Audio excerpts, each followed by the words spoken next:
안녕하세요. 대주주입니다. 최근 시장이 좀 많이 빠지죠. 특히 개별 종목들, 특히 코스닥 중소형주들의 하락폭이 좀 심합니다. 최근 시장의 하락을 한 줄 코멘트로 말씀드리자면, 일단 뭐 공부도 하고 샀다면, 또 좋은 종목을 보유하고 있다면, 그래요, 아무 걱정하지 말아요. 우리 함께 버텨봅시다. 네, 버텨봅시다. 그 뭐 이렇게 장이 빠지는데 어떡합니까? 공부를 또 하고 뭐 걱정한다고 주가가 오르는 거는 아니지 않습니까? 네. 그 최근 그 하락을 이 하락의 특성 왜 겁먹지 않고 이렇게 웃으면서 이 상황을 한번 버텨보자라고 말씀드리는 이유가 있습니다. 물론 뭐 시장은 어떻게 될지 항상 모릅니다만 이 시장의 특징들을 좀 한번 파악하고 넘어가 보려고 합니다. 가장 이 지금 큰 이슈가 대주주 양도 과세 이슈예요. 왜냐하면 지금 글로벌 증시 대비해서 국내 특히 코스닥 주식들이 좀 많이 빠지고요. 최근 코스피 종목들보다도 특히 코스닥 중소형주 그것도 최근에 좀 많이 올랐던 종목들의 하락폭이 좀 큽니다. 역시 양도과세 이슈가 벌써 이제 불기 시작하는데요. 원래 이 양도과세 이슈는 연말 그러니까 이제 11월 중순 이후 3분기 실적 발표 이후쯤에 사실 영향을 받지 않겠는가 이렇게 좀 예상을 했어요. 작년 같은 경우는 12월 초 지나고 나서 사실은 양도과세 이슈가 시장에 불었거든요. 근데 이번에는 좀 빨리 좀 앞당겨지는 모습이에요. 그러니까 지금 아직도 뭐 오늘 장중에 되게 재밌는 게 있었어요. 오늘 이제 장 초반부터 뭐 코스닥은 굉장히 약했는데 이 글이 이제 그 텔레그램 쪽으로 돌더라고요. 오늘 그 홍남기 총리가 이제 부총리가 기재부의 국정감사를 이제 하는데 실시간 라이브로 이 뭐 국민의힘의 의원이 양도세 10억 유지와 관련해서 여야 의원 모두 동의하니 국회에서 정리하도록 하겠다라고 이제 했더니 홍남기 부총리도 국회하고 뭐 같이 논의를 하겠냐고 질문했죠. 부총리에게. 그러겠다고 답변한 게 이게 실시간으로 이렇게 받은 걸로 전해지더라고요. 이 그 코스닥 분봉 차트를 보면 2시 20분경부터 코스닥이 좀 빠르게 반등을 하는 모습들을 좀 볼 수가 있었어요. 역시나 코스닥에 있어서는 대주 양도과세 이슈가 굉장히 큽니다. 근데 결국은 이제 국정감사 다 끝나고 나서 결론은 일단 그 개별 가족 합산제 폐지고 결국은 1, 2년 전에 결정된 대로 지금 행정이 집행되고 있는 이 대주주 3억의 큰 안은, 그러니까 수정은 일부 하는데 큰 안은 유지하겠다라는 걸로 지금 거의 마무리가 되는 분위기예요. 어쨌든 이 대주주 양도과세 이거 뭐 국민들의 성원이 아무리 지금 크고 여야의 정치인들도 여기에 뭐 동조하는 사람들이 많지만 이게 쉽게 바뀔런지는 잘 모르겠습니다. 그러니까 이게 어떻게 될지 전망을 하고 사실 가는 것보다는 이 상황 자체에 대한 지금 불확실성이 있고요. 시장은 어쨌든 지금 오늘 홍남기 부총리가 얘기한 개별 가족 합산은 폐지하고 개별로 결국 수정한 대로 가지 않겠느냐는 우려가 있어요. 이 우려가 돌았고요. 이런 부분들이 지금 최근 시장 특히 코스닥 중소형주의 하락을 굉장히 크게 부추긴 측면이 있는 것 같습니다. 이게 가장 크고요. 그러니까 이 문제는 만약에 폐지된다라고 하면 최근에 뭐 하락했던 종목들을 굉장히 빠르게 반등시킬 거고요. 뭐 이대로 이 지금 오늘 수정한 대로 그냥 빨리 확정을 지어버리면 불확실성이라는 것이 해소되기 때문에 오히려 바닥이 저는 나온다고 보기 때문에 이 문제가 빨리 결정이 되었으면 좋겠습니다. 그 다음 두 번째가 있습니다. 최근에 연기금, 저 대주주 양도과세 이슈가 있는데, 특히나 뭐 대주주 양도과세 이슈로, 저게 또 완전 수급에 말이 안 되는 게, 대주주 양도과세 이슈가 큰 흐름에서 보여지죠. 그렇다면,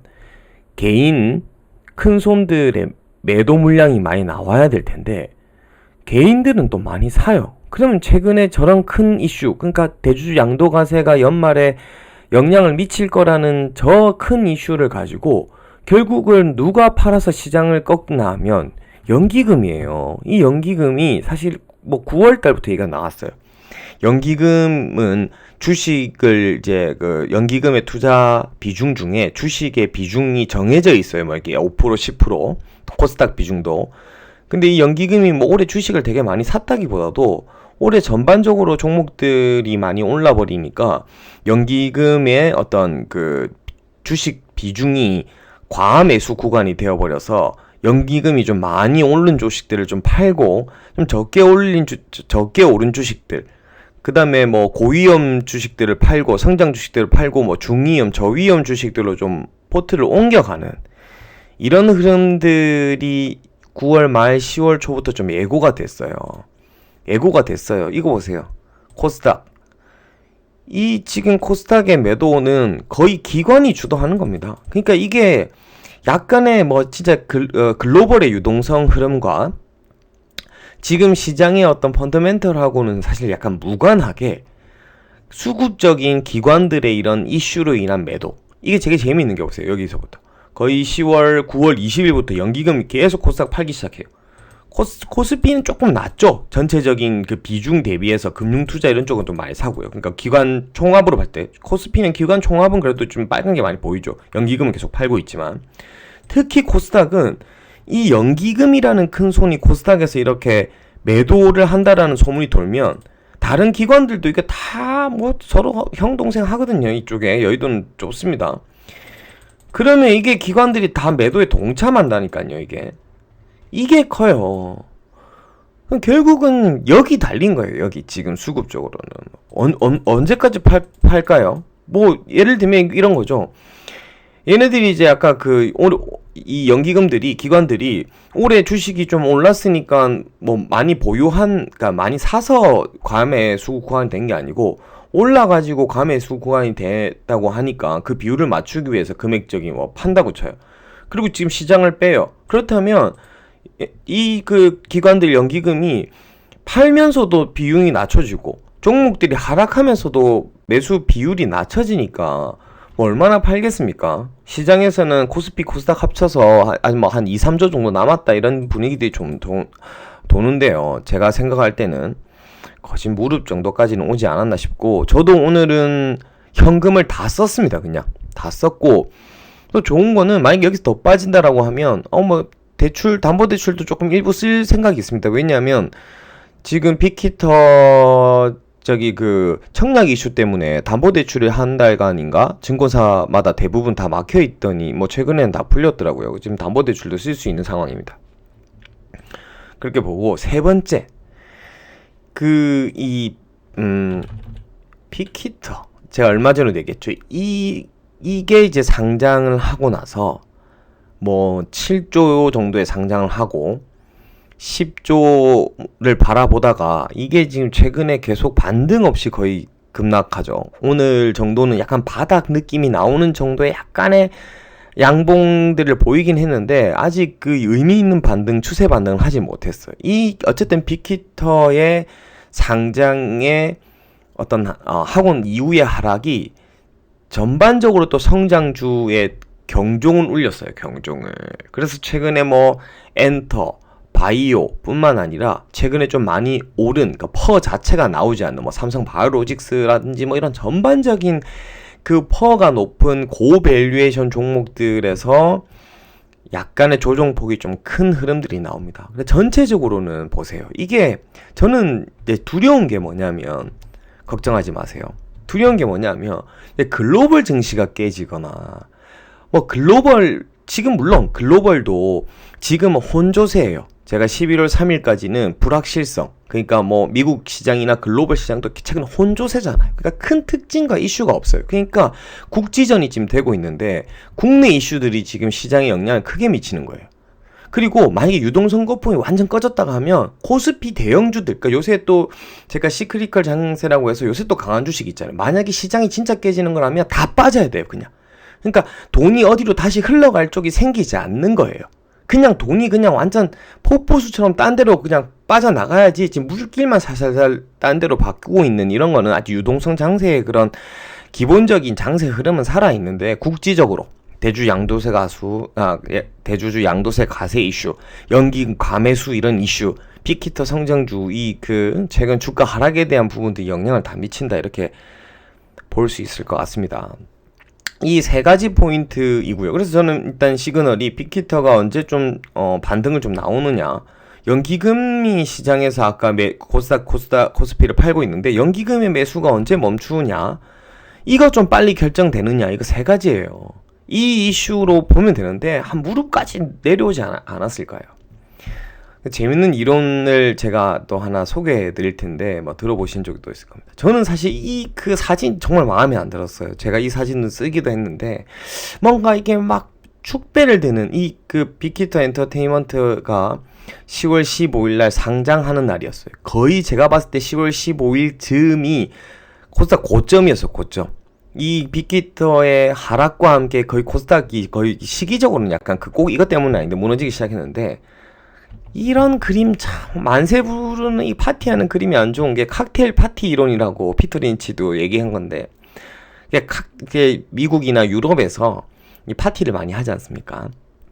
파티를 하면 그 파티 분위기에서 시장의 저점과 고점을 확인할 수 있다, 이런 거예요. 1단계가 뭐냐 하면, 시장이 이제 오랜 기간 하락하고 있거나 행보하고 있거나 재미없는 장이에요. 이럴 때는 파티에 가봤자 저 같은 애널리스트 펀드 매니저가 파티에 가봤자 아무도 저한테 말 안 시켜요. 전혀 제가 인기가 없죠. 2단계쯤이 뭐냐 하면 조금 이제 바닥에서 제가 조금 반등하는 시점 정도인데, 2단계는 펀드 매니저가 파티에 가면 저는 펀드 매니저 하면 이제 사람들이 몇 명씩 관심을 보이는 거예요. 요새 뭐가 있나요? 요즘 좀 이제 다시 시장이 반등하나요? 이런 좀 빠른 사람들. 여기 2단계예요. 3단계가 뭐냐 하면 이제 한 1단계 바닥에서 한 30% 정도 올랐어요. 주식에 관심 없던 사람들이 막 관심을 가지기 시작해요. 그리고 참여한 사람들 파티에 대부분이, 원래는 주식에 관심도 없던 사람들이 대부분 한 종목이나 두 종목 조금씩 이제 매수한 상태예요. 이게 3단계가. 4단계가 뭐냐 하면 파티.